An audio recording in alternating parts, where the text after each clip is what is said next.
Le digital, c'est comme l'air qu'on respire, c'est quelque chose qui nous entoure et donc vous ne pouvez pas passer à travers. Entre 2012 et 2013, c'était plus 20% de création d'emplois supplémentaires en start-up. C'est des gros chiffres, mais ce ne sont pas des emplois précaires. C'est des emplois qui sont là pour durer et la grosse majorité des emplois créés sont rapidement transformés en CDI. Vous avez une chance folle si vous avez une attirance pour le numérique, c'est qu'en réalité, vous n'avez pas à vous contraindre sur un métier. C'est-à-dire que si vous aimez dessiner, eh bien, allez faire du web design, etc. Si vous êtes quelqu'un qui a le sens de l'usage, qui sait ranger les choses, etc., vous ferez de l'ergonomie.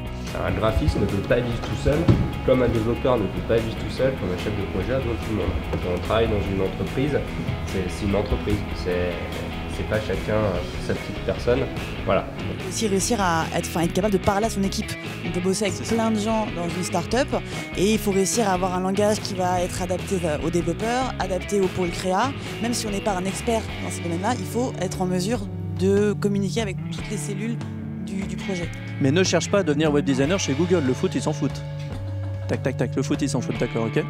Et... Oula, vous n'êtes pas réveillé, si, vous avez vu? Mais je pense que la base, et c'est un mot qui est beaucoup revenu ce matin, c'est la passion et le talent. C'est comprendre qu'est-ce qui nous anime, le mettre en avant. On cherche des gens qui ont juste envie de changer le monde. Quand j'embauche chez Google, j'essaie d'embaucher quelqu'un qui est plus intelligent que moi. Si on met du coaching en place dans le cadre de ce salon DigiSchool, c'est vraiment pour ça. On voulait vraiment vous permettre de savoir ce qui vous anime au fond de vous, qui vous êtes et ce pourquoi vous êtes fait, pour ne pas vous tromper de voie. Notez les 3 bonnes raisons qui sont liées à votre parcours. La passion, l'alternance, l'évolution, l'innovation. Et vous nous disiez 2 choses qui vont faire que votre vie soit réussie. Joie et liberté, cool. Découvrir et innover. bonheur et liberté. Libre et heureux. Voyage et confort. Vous avez vu sur quoi il termine, c'est quand même extraordinaire. Je vous propose de vous applaudir, vous avez super bien bossé.